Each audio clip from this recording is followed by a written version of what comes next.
আহ্যান তত্ত্বস্বরে আবার বলল, আমি তোকে কিছু বলছি। তিধা জুতোগুলো খুলে দু কদম পিছিয়ে দাঁড়ালো। আহিয়ান ওই জুতো জোড়া হাতে নিল, নিয়ে দাঁড়িয়ে ওর জুতোগুলো খুলে দিয়ে বলল, এগুলো পরে হাঁট। তিধা এখনো চুপচাপ দাঁড়িয়ে আছে। আহিয়ান আশেপাশে তাকালো, দুজোড়া চোখ এখনো বিচক্ষণ দৃষ্টিতে ওর দিকে তাকিয়ে আছে। আহিয়ান চোখ সরিয়ে তিধার দিকে তাকিয়ে বলল, ঠোঁট বাঁকে নিষ্ক্রিয় কণ্ঠে বলল, এত ভাবনার কিছু নেই। পাহাড়ি আঁকাবাঁকা রাস্তায় হোঁচট খেয়ে পড়লে তখন তো আমাকে কেয়ারি করে রিসোর্টে নিয়ে যেতে হবে, তাই রিস্ক নিলাম না। বলি আহিয়ান হাঁটলো সামনের দিকে। রিহান আড়ালি মুচকে আসলো, তারপর মনে মনে বলল, সম্বন্ধী ভাই তুই একটা জিনিস। তারপর সকলের হাঁটলে আহিয়ান পিছু পিছু। তিধা ছোট ছোট পায়ে আহিয়ানের বড় বড় জুতো পরে দিব্যি হাসছে। হঠাৎ আহিয়ান থেকে কিছু বলল, তুই ওদেরকে নিয়ে এগিয়ে যা, আমি আসছি। রিহান শশা কণ্ঠে বলল, এটা আমাদের শহর না, তুই এত রাতে একা কোথায় যাচ্ছিস? আহিয়ান আদরে কণ্ঠে বলল, তুই যা, আমি 5 মিনিটে আসছি। তারপর রিহান আহিয়ানকে কিছুই বলল না। এক পাশে তিধা, এক পাশে আহিয়ানকে নিয়ে এগিয়ে গেল সামনে। তিধা রিহানকে উৎফুল্ল কণ্ঠে জিজ্ঞেস করলো, কোথায় যাচ্ছি আমরা? রিহান আহিয়ানের দিকে আঁক পলক তাকিয়ে মুচকি এসে বলল, স্বপ্নের দেশে। তিধা রিয়ালের মতো শুনে হচিত কুটি কুটি রাতে নিস্তব্ধ আধারের হাসি একটু বেশি জোরে শোনা যাচ্ছে। রিহান তিধাকে বলল, আসতে হবে না তিধা রানী, এটা পাহাড়ি এলাকা, এখানে এত রাতে কেউ আমাদের দেখলে বিপদ হতে পারে। ওরা হাঁটতে হাঁটতে এসে পৌঁছালো বড় একটা পাহাড়ের চূড়ার ধারে। তিধা রাস্তার পাশে নিচে তাকিয়ে বলল, আমরা এত উপরে কিভাবে আসলাম ভাইয়া? রিহান মৃদু এসে বলল, এটা ম্যাজিক। আয়া পাশে দাঁড়িয়ে ওদের কথা শুনছে। রিহান তিধাকে একটু উপরে দেখিয়ে বলল, আমরা ওই উপরে যাব। তিধা মহা খুশি। মুহূর্তে রিহান কয়েকটা উঁচু নিচু পাথরে পা রেখে উপরে গেল। কিন্তু সমস্যা হলো, এর সাথে তো 2টা মেয়ে শাড়ি পরা অবস্থায়, তাহলে কি করে উপরে তুলবে? রিহান কিছু একটা ভেবে হাত বাড়ালো আহিয়ার দিকে। এই ঘটনায় আহিয়া বুঝতে পারল না কি করবে। নিচের দিকে চেয়ে চুপ করে দাঁড়িয়ে রইল। কি হলো আপু, তুমি কি আমাদের সাথে উপরে যেতে চাও না? হঠাৎ তিধার কণ্ঠে আহিয়া ভয় পেয়ে গেল। তারপর তিধার দিকে তাকিয়ে বলল, হ্যাঁ যাব। বলে হাত বাড়ালো রিহানের দিকে। আলতো করে মেয়েটার হাত ধরল। মেয়েটার শরীরের জন্য বিদ্যুৎ খেয়ে গেল। রিহান কোমল কণ্ঠে বলল, শক্ত করে ধরো আহিয়া। তাই করলেও। তারপর রিহানের হাত ধরে উপরে উঠে গেল। ছেলেটা এখনো চাঁদের আলো আহিয়ার কোমল মুখের দিকে তাকিয়ে আছে। ঠিক তখনই তিধা কাবাবের হাড্ডি হয়ে ওদেরকে বলল, আরে কই গেলে তোমরা, আমাকে তোলো। ঠিক তখনই পেছন থেকে কেউ একজন এসে মেয়েটাকে পাজা কোলে তুলে নিল। তিধা ভয়ে চোখ মুখ খিচে বন্ধ করে গলা জড়িয়ে ধরল। আহিয়ান মুচকি এসে তিধার ভয়তে চেহারা দিকে তাকিয়ে উপরে উঠতে শুরু করলো। ওদেরকে উপরে আসতে দেখে দুজনেই সরে দাঁড়ালো। উপরে উঠে দাঁড়িয়ে আহিয়ান তিধার চোখে মুখে থাকা বেবি হেয়ারগুলো ফু দিয়ে সরিয়ে দিল। আবছা আলোয় আধারে রিহান ও আহিয়া না দেখলে তিধা ঠিকই অনুভব করলো। আহিয়ান ভাইয়ের ভারী বিশ্বাস শুনে মুখে পড়তে তিধার বক্ষপিঞ্জরে থাকা অবাধ্য হৃৎপিণ্ডটা এলোপাতাড়ি ছুটছে। বুকের ভেতরে ধুকবুক ধুকবুক শব্দটা বা রীতিমতো মধ্যে বাইরে বের হয়ে আসছে। আহিয়ান ওকে নিয়ে এসে দাঁড়ালো পাহাড়ের চূড়ায়, যেখানে চাঁদের আলো পুরোপুরি ওদের গায়ে এসে পড়ে। তিধা আস্তে আস্তে এবার চোখ খুলো। জ্যোৎস্না আলো মিলন ঘটল 2 জোড়া চোখের। তিধা ছটপট চোখে সরিয়ে নিল, কিন্তু আহিয়ান এখনো তাকিয়ে আছে তিধার লজ্জামাখা মুখের দিকে। লাল শাড়িতে মেয়েটাকে আজ লজ্জাবতীর মতো লাগছে, যেন ছুঁয়ে দিলেই ঝরে যাবে। তিধা আর একবারও তাকালো না আহিয়ানের ওই নিঃস্বার্থ চোখের দিকে। রিহান খুব খুব করে কাটলো, এতে ধ্যান ভাঙল দুজনের। আহিয়া একটা সমান জায়গা দেখে তিধা নামিয়ে দাঁড় করে দিল। এদিকে আহিয়া একটু সামনে এগিয়ে চাঁদের দিকে মুখ করে দাঁড়ালো। পাহাড়ের জ্যোৎস্না রাতের চূড়ায় হিমেল হাওয়া তার মন ছুঁয়ে যাচ্ছে। তিধা চুপচাপ সামনে হাঁটছে, তার লক্ষ্য আরেকটু সামনে যাওয়া। পেছনে আহিয়া ও রিহান কি যেন ফিসফিস করছে। একটু পরে রিহান চলে গেল আহিয়ার দিকে, আর আহিয়া হাঁটলো তিধার পিছু পিছু। তিধা একটু এতে থেমে গেল, পিছনে তাকিয়ে দেখলো তার পিছে পিছে আহিয়ান ভাই একা। তিধা আহিয়ানের দিকে অসহায় দৃষ্টিতে তাকালো, আস্তে করে বলল, আহিয়ান ভাই। আহিয়ান মিষ্টি জবাবে বলল, মহারানী। তিধা সবচেয়ে উঁচু চুল, ওটা দেখেই বলল, আমি সেখানে গিয়ে চন্দ্রবিলাস করতে চাই, চাঁদের জ্যোৎস্না গায়ে মাখতে চাই, ছোট ছোট জোনাকি পোকার সাথে বক্ত করতে চাই নিজের মনের অনুভূতি। এতক্ষণে সব ঠিক ছিল, কিন্তু হঠাৎ জোনাকি পোকার সাথে মনের কথা বলায় আহিয়ার ভুরু কুঁচকে নিল। আহিয়ান গমগমে পুরুষের শক্তি কণ্ঠে বলল, জোনাকির সাথে কেন? তোর কার সাথে বলবো, ভূতের সাথে? আহিয়ান খপ করে ওর এক হাত ধরে এদিকে ঘুরিয়ে বলল, আমার মতো একটা আস্ত মানুষকে কি তোর চোখে পড়ে না? তিধা দিবে কামড় দিয়ে বলল, আরে হ্যাঁ, আপনি তো আছেন আমার সাথে, আমি ভুলে গেছিলাম। তারপর দুষ্টু মেয়েটি মিটিমিটি হাসলো। আহিয়ানও অভিমানী ভঙ্গিতে অন্যদিকে তাকিয়ে রইল। তিধা অধৈর্য হয়ে বলল, তাড়াতাড়ি চলুন প্লিজ। আহিয়ান আর তিধার সামনে হাঁটলো। যাওয়ার পথে ছোট বড় পাথর পায়ে ব্যথা লাগছে। হঠাৎ কিছু মনে করা ভঙ্গিতেই বলল, আহিয়ান ভাই। আহিয়ান সামনের দিকে হাঁটতে ভাবতে বলল, আবার কি হলো? তিধা দাঁড়িয়ে পড়ল, তা দেখে আহিয়ানও দাঁড়িয়ে বলল। তিধা চোখে চোখ রেখে বলল, আমার জুতোগুলো আমাকে দিন, আপনারগুলো আপনি পরুন। আহিয়ান কিঞ্চিত ভুরু কুঁচকে ওর হাতে আহিনের জুতোগুলোর দিকে তাকালো। তারপর তিধার দিকে তাকিয়ে বলল, কেন, প্রবলেম কি? তাছাড়া তুই হিল জুতা পরে এই রাস্তা দিয়ে হাঁটতে পারবি না। তারপরও তিধা জেদি কণ্ঠে আহিয়ার সাথে তর্ক করে নিজের জুতাগুলো নিয়ে আহিয়ানের জুতোগুলো ওকে দিয়ে দিল।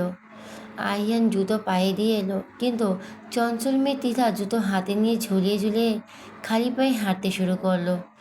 আহিয়ান মুচকি এসে ডাকলো, তিধা। তিধা থমকে দাঁড়ালো। আহিয়ান একটু এগিয়ে গিয়ে ওর হাত থেকে দুটো জোড়া নিল, অন্য হাতে দিয়ে তিধাকে কোলে তুলে আবার হাঁটা দিল। তিধা ধরে পড়ে যাওয়ায় আহিয়ার গলা ধরে মাথা নিচু করে রইল। আহিয়া ওর লজ্জামাখা মুখের দিকে তাকিয়ে বলল, এই লালমুলার দিকে তাকা। তিধা আস্তে আস্তে মুখ খুলে তাকালো। আহিয়ান নিঃস্বার্থ চোখে ওর চোখের দিকে তাকিয়ে নিষ্প্রহ কণ্ঠে বলল, খুব বড় হয়ে গেছিস তাই না তুই? তুই কি ভেবেছিস আমি বুঝবো না? হঠাৎ করে জুতো নিয়ে নিয়ে কি করবি? কারণ তিনি নিচু কণ্ঠে বলল, ছাড়ো নামায়, আমাকে নিচে নামিয়ে দিন, আমি নিজে যেতে পারবো। আহিয়ান সত্যি সত্যি ওকে নিজেই নামিয়ে দিল। তিধা মাটিতে পা ফেলে অবাক হলো। তার পায়ের নিচে কোনো পাথর নেই, শুধু নরম ঘাস। তারপর চারদিকে তাকিয়ে দেখলো, ওরা এখন পাহাড়ের সর্বোচ্চ চূড়ায়, আকাশের মস্ত বড় থালার মধ্যে একটা চাঁদ, যেটা ওদের সরাসরি মাথার উপরে। তিধা খুশিতে লাফিয়ে উঠল। ওর লাফানো দেখে আহিয়ান হাসলো। হঠাৎ তিধার হাতের কবজি টান দিয়ে ওর কাছে নিয়ে আসলো। তিধা একটু অবাক হলো। তারপর আহিয়ান পাহাড়ে একটা সুন্দর লাল টুকটুকে ফুল তিধার কানে গুঁজে দিল। মেয়েটি আজ বারবার অবাক হয়ে যাচ্ছে। তার পরিচিত আহিয়ান ভাই সাথে আজকে আহিয়ান ভাইয়ের কোনো মিল নেই। এই মানুষটা অগোচরে পুরো ভিন্ন। খোলা আকাশের নিচে জ্যোৎস্না রাতে আহিয়ান নেশাক্ত চোখে তাকিয়ে আছে সামনে থাকা রমণী দেখিয়ে, যার পরনে লাল টুকটুকে শাড়ি। শাড়ির আঁচল ও মাথার চুল বাতাসে দোলায় দুলছে। খোলা চুলের মাঝে পাহাড়ি ফুলটি তার সৌন্দর্য যেন বহুগুণ বাড়িয়ে দিয়েছে। এমন এক পরীর প্রেমে না পড়ে কি থাকা যায়? আহিয়ান এক এমন অদ্ভুত দৃষ্টি দেখে তিধার চোখ নামিয়ে নিল। তারপর তিধা আস্তে মিনমিনিয়ে বলল, আপনি কি তখন ফোন আনতে গিয়েছিলেন? আহিয়ান, কেন? আহিয়ান বর্ধিত না করে জবাব দিল, এই ফুলটা ছাড়া তোকে অসম্পূর্ণ লাগছে। তিধা আরও কিছু প্রশ্ন করবে, তার আগে আহিয়ান বলল, এত কথা কিসের, চল গিয়ে সামনে ঘাসে বসি। তিধা বলল, কিন্তু আহিয়ান ভাই। আহিয়ান ওর হাতটা ধরে হাঁটতে বলল, জ্যোৎস্না বিলাস করতে এসেছিস, জ্যোৎস্না বিলাস করে এত কথা কিসের? অন্যদিকে দুটো পাথরের উপর বসে আছে দুইটি চড়ুই পাখি। একটির নাম রিহান, আরেকটির নাম আহিয়া। রিহান অনেকক্ষণ ধরে আহিয়ার সাথে কথা বলার চেষ্টা করছে, কিন্তু মেয়েটা চুপচাপ হয়ে আছে। রিহান কোথাও কথা বলার সুযোগই হচ্ছে না। রিহান আহিয়ার দিকে দেখে, আবারও বললেন, এভাবে আর কতক্ষণ চুপচাপ থাকবে? কিছু তো বলো আহিয়া। চুপচাপ নিচের দিকে মাথা করে বসে আছে। রিহান প্লিজ কিছু তো বলো।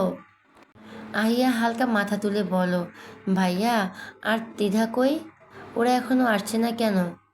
অবশেষে মহারানীর মুখ দিয়ে কোনো কথা শুনল রিহান। আহিয়া তিদাকে নিয়ে পাহাড়ের উঁচু চূড়ায় গেছে। তিদা উঁচু চূড়ায় যেতে চেয়েছিল। বাই এনি চান্স তুমি কি আমার সাথে থাকতে ভয় পাচ্ছ? ভয় পাওয়ার কি আছে? আমার ভাইয়ার একজন দায়িত্বশীল মানুষ, নিশ্চয়ই আপনার কাছে সে ভরসা পায়, তাই আপনার কাছে আমাকে রেখে গেছে। তারপর চোখ নামিয়ে নিল। রেহানা বলল, তার মানে বলছে আমি ভরসার যোগ্য? আহিয়া, আমি তো কিছুই বলিনি। তাহলে কেমন কিছু? আহিয়া উঠে দাঁড়িয়ে বলো, জানি না। ওকে উঠতে দেখে রেহানও মৃদু হেসে উঠে দাঁড়ালো। আহিয়ার পাশে হাঁটতে হাঁটতে বলল, একবার বিশেষ করে দেখতে পারো, ঠকবে না। ওর কথা শুনে আহিয়া আর কিছু বলল না। তারপর রেহান বলল, আমার কি বন্ধু হতে পারে? আহিয়া চুপচাপ দাঁড়িয়ে চাঁদের দিকে চেয়ে আছে। রেহানের মুখে বন্ধুত্বের কথা শুনে মেয়েটা চমকে উঠল। তারপর বলল, আপনি তো আমার ভাইয়ের বন্ধু। তুমি আর আহিয়ান তো টুইন, তাতে কি হয়েছে? তাহলে আহিনার বন্ধু হতে পারি, তোমার কেন পারবো না? আহিয়া একটু ইতস্ত করে বলল, না তেমন কিছু না। তাহলে আমি কি দেখতে অনেক খারাপ, নাকি আমার বিহেভিয়ার অ্যান্ড ক্যারেক্টার খারাপ? আহিয়া হাত কষলাতে কষলাতে বলল, তেমন কিছু না। রিহান এবার একটু বিরক্ত হলো। তারপর বলল, ধমকের সুরে বলল। মেয়েটা মৃদু কেঁপে উঠল।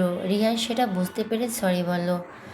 আহিয়ার মাথা তুলল না। অবশেষে আহিয়াকে মানাতে রিহান কানের কাছে সরি বলল। আহিয়ারকে কানে ধরার অবস্থায় দেখে ফিক করে হেসে দিল। এবার রিহান নিজের মাথার চুলগুলো ঠিক করতে করতে মুচকি আসলো। ছেলেটা আবার সিরিয়াস কণ্ঠে বলল, আহিয়া। আহিয়া জি। রিহান একটু ইতস্ত কণ্ঠে বলো, তোমার ফোন নাম্বার কি একটু পাওয়া যাবে? মাঝে মাঝে শুভাকাঙ্ক্ষী হয়ে একটু গল্প করতাম আর কি। আহিয়ার চোখে রিহানের দিকে তাকে মৃদু কণ্ঠে বলল, আপনার কাছে নেই বলছেন? যদি বলি কল দেওয়ার পারমিশন চাই? আহিয়া অন্যদিকে চেয়ে মুচকি হাসলো। বুঝতে পেরে রিহান মুখের হাসি প্রশস্ত করলো। এদিকে সবুজ ঘাসের উপর সোজা হয়ে চারিদিকে তাকিয়ে আছে আহিয়ান ও তেধা। দুজনের মাঝে প্রায় 1 হাত দূরত্ব। আহিয়ান মাথার নিচে 2 হাত ভাঁজ করে দিয়ে তাকিয়ে আছে দূর ওই চাঁদের দিকে। আর তিদার শাড়ির আঁচল আঙুলে পেঁচিয়ে পেঁচিয়ে জোনাকি পোকা উড়ে যেতে দেখছে। হঠাৎ তিদা আহিয়ানের উদ্দেশ্যে প্রশ্ন করলো, আহিয়ান ভাই, আপনি কি আগেও এরকম চন্দ্রবিলাস করেছেন? আহিয়ান মৃদু হেসে জবাব দিল, না, বিদেশের মাটিতে এসবের আগ্রহ নেই। তাছাড়া পাপার হাতে কখনো বাইরে থাকতে দেয়নি। তাহলে আজ আসলেন যে? ইচ্ছে হয়েছে। বড় পাপা যদি জানতে পারে? জানবে না, সব ব্যবস্থা করে এসেছি। কী ব্যবস্থা করে এসেছেন আপনি? তোকে এসব নিয়ে মাথা ঘামাতে হবে না। দিদা অধৈর্য ভঙ্গিতে আহিনার দিকে ফিরে বলল, কী করে এসেছেন বলেন না প্লিজ। এবার আহিয়ান মাথার নিচ থেকে 1 হাত বের করে ওর দিক কাজ হয়ে বলল, রিসোর্টের সিকিউরিটি গার্ডকে গুনে গুনে 4 ট্রিপ 500 টাকার নোট দিয়ে এসেছি। ওর কথা শুনে তিদা খিলখিলে হেসে উঠল। আহিয়ানের দৃষ্টি তাকিয়ে রইল ওর ওই মুক্ত ভরা হাসির দিকে, যা প্রতিবার আহিয়ানের মনে ঝড় তুলে দেয়। অন্তঃপর আহিয়ান লক্ষ্য করলো টিদার চুলে একটা জোনাকি পোকা এসে বসেছে। আহিয়ান হাত বাড়ালো ওদিকে। টিদা চমকে উঠল, কিন্তু কিছুই বলল না। আহিয়ান জোনাকি পোকা ধরে টিদার নাকে নোজপিনের মতো বসিয়ে দিল। তারপর বলল, জানিস তোকে একদম বউ লাগছে। টিদা খুশি হয়ে বলল, বউ? আহিয়ান মনে মনে বলল, হ্যাঁ বউ লাগছে। মাহাদীপ খান আহিয়ানের লাল টুকটুকে বউ। কিন্তু মুহূর্তে তিদার মুখের হাসি নেবে গিয়ে বলল, না না, আমাকে বউ বউ লাগা যাবে না। বড় দাদু বলেছে আমি নাকি খুব দুষ্টুমি করি, তাই আরেকটু বড় হলে বিয়ে দিয়ে দেবে। আহিয়ান ভাই, আমি এই বাড়ি ছেড়ে যেতে চাই না। এই খান পরিবারের সকলকে ছাড়া আমি থাকতেও পারবো না। মৃদু হেসে তিদার নাক টেনে বলল, তোকে কোথাও যেতে হবে না। তিদা খুশিতে লাফিয়ে উঠে বলল, সত্যি বলছেন? হ্যাঁ সত্যি। তিদা ভাবভঙ্গিতে বলল, কিন্তু এবারে সবাই কি আমার ইচ্ছে মানবে? আইহান, মানিয়ে নেব। তিদা সবাইকে আমাকে বুঝবে, বুঝিয়ে নেব। তিদা খুশিতে এবার আহিয়ান ভাইকে বলল, আহিয়ান ভাই, আপনি এত ভালো কবে থেকে হলেন? আহিয়ান নীরবে জবাব দিল, আমি সবসময়ই ভালো ছিলাম, তুই লক্ষ্য করিসনি। তো আবার খিলখিলিয়ে হেসে উঠল। আজকে 4টি সাক্ষী রইল ওদের নীরব ভালোবাসার।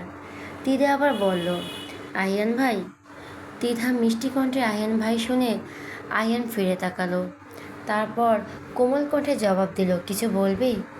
তিদা এবার আহিনের কাছে বসে 2 আঙ্গুল দিয়ে শার্ট ধরে বায়না স্বরে বলল, আমার আর একটা ইচ্ছে পূরণ করবেন প্লিজ?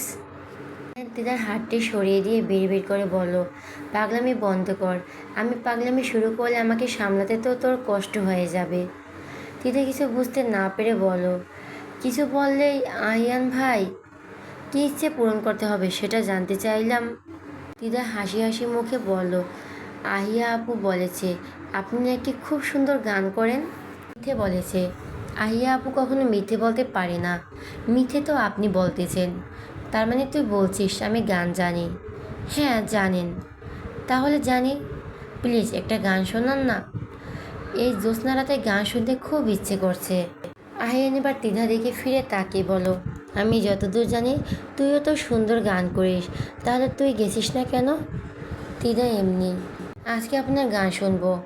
আহিয়ান ঠোঁট বাঁকিয়ে অন্যদিকে তাকিয়ে বলল, স্বার্থপর মেয়ে, আমি ফ্রিতে ফ্রিতে কারোর জন্য গান গাইতে পারবো না। তিধা আবার ঠোঁট বাঁকিয়ে বলো, ঠিক আছে ঠিক আছে, আমিও গাইবো, এবার আপনি শুরু করেন। আহিয়ান গভীর রাতে জ্যোৎস্না ভরা রাতে হাজার জোনাকি পোকার ভিড়ে তার প্রিয়তমার জন্য গান গাইতে শুরু করলাম। সখী। আয়ান হঠাৎ চোখের দিকে চেয়ে থেমে গেল। তিদাও নিঃশব্দ চোখ দেখে পরের লাইন গাইতে শুরু করলো। হঠাৎ আয়ানের ফোনের মেসেজের শব্দ হতেই দুজনের ঘর কাটল। আয়ান ফোন হাতে নিতে দেখল প্রায় 3:45 বাজে। এবার তিদার উদ্দেশ্যে বলল, চল এবার ফিরতে হবে। তিদা ঘাস থেকে হাত ছাড়াতে ছাড়াতে উঠে দাঁড়ালো। পরবর্তীতে তিদা আর সারা রাস্তায় কিছু বলল না। আহিয়া ওকে মোটামুটি অনেক কথাই জিজ্ঞেস করেছে, যেমন পাহাড়ের সবচেয়ে উঁচু চূড়ায় গিয়ে ওর মনে ফিলিংস কেমন, ওর মনের ইচ্ছা পূরণ হয়েছে কি না, আরও অনেক কিছু। কিন্তু তিদার সবগুলো প্রশ্নের উত্তরে হু হা বলে চালিয়ে দিল। যেতে যেতে অনেক কয়েকবার আয়ানের দিকে আর চোখে তাকিয়ে মুচকি হাসলো। একটা সময় সকলে চুপচাপ রিসোর্টে ঢুকে পড়ল। একটু অবাক হলো সিকিউরিটি গার্ডকে দেখিয়ে। এ তো ভেবেছিল আজ রাতটা ওদের রিসোর্টের বাইরে কাটাতে হবে, এই শেষ রাতে কটেজের ভিতরে ঢুকতেই দিবে না। কিন্তু আশ্চর্যের ব্যাপার হলো তারা কিছুই বলল না। আহিয়ান ও রিহান চলে গেল নিজেদের রুমে, আর তিধা ও আহিয়ান তাদেরটাই। আহিয়া ফ্রেশ হয়ে এসে দেখলো এখনও তিধা ড্রেসিং টেবিলের সামনে বসে, ওর হাতে পাহাড়ি টকটকে লাল ফুল আর গাইছে সখা তোমারই থাকিব। আহিয়া পিছন থেকে এসে ওর হাত থেকে ফুলটা ছিনিয়ে নিল। তিধা মুহূর্তে ফুলটাকে নেওয়ার জন্য ব্যাকুল হয়ে উঠল। আহিয়া বলল, একটা ফুল নেওয়ার জন্য এভাবে ব্যাকুল হয়ে উঠেছিস কেন? তিধা তড়িৎ হয়ে ভঙ্গিতে বলল, প্লিজ যাবো, ফোনটা নিও না। তাহলে বল এই ফুলের রহস্য কী? তিধা ফুলটা হাত থেকে কেড়ে নিতে নিতে বলল, এই রহস্য কিছুই না, আমার ভালো লেগেছে তাই ফুলটাকে তুলে নিয়েছি, এটা আমি ডায়েরির পৃষ্ঠায় নিচেই রেখে দেব। ক্লান্ত শরীর নিয়ে আহিয়া আবার ফুলটার বিষয়ে কিছু বলল না। ঘড়ির দিকে তাকাতে দেখা গেল ঘড়িতে ভোর 5টা বাজে। নিজে ঘুমাতে যেতে যেতে বলল, তিধা তাড়াতাড়ি চেঞ্জ করে আয়, ঘুমাবে। তিধা আবার ফুলটাকে একটা ফুলদানি সাজিয়ে রেখে ফ্রেশ হতে গেল। সকালবেলা মেঘের রাজ্যের সাজেক যেন অন্যরকম হয়ে উঠেছে। সূর্যোদয় দেখতে দেখতে সকালবেলা আহিয়ান ও রিহান সকলের সাথে নাস্তা করে নিল। আহিয়ান ও রিহান চোখে এক ঝুলি ঘুম নিয়ে সবার সাথে ব্রেকফাস্ট করছে। মৃদুল বারবার ওদের আর চোখে দেখছে কিছুক্ষণ, ধৈর্য ধরে থেকে বলেই ফেলল, কি রে আমি দল, এত রাত জেগে জেগে রাতে পাহাড়ি মুরগি চুরি করতে গেছিলি? রিহান এবার মৃদু হেসে বলো, চুরি করতে গেছিল সত্যি কথা, কিন্তু পাহাড়ি মুরগিই না, ঢাকাইয়া মুরগি। ওর কথা শুনে আহিয়ানও হেসে উঠল। এদিকে বারবার মেঘ আহিয়ানের ফোনে কল দিতেছে, কিন্তু মেয়েটা ফোন তুলছেই না। অবশেষে তানবীর বলো, বনু তোরা সবাই খেয়ে নে, আমি না হয় ওদের ব্রেকফাস্ট ওদের রুমে পাঠানোর ব্যবস্থা করছি। এতক্ষণ চুপ করে থাকা আবির বলো, তুই তাই কর তানভীর।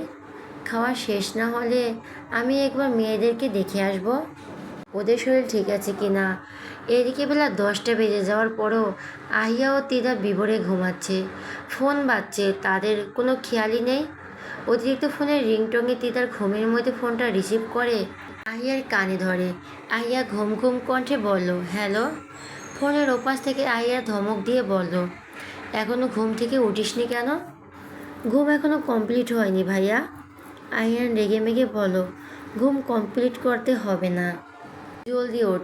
তোদের রুমে মামা ব্রেকফাস্ট নিয়ে আসছে, সাথে পাপাও আছে তোদের জন্য। আমরা যেন কোনোভাবে ধরা না পড়ি।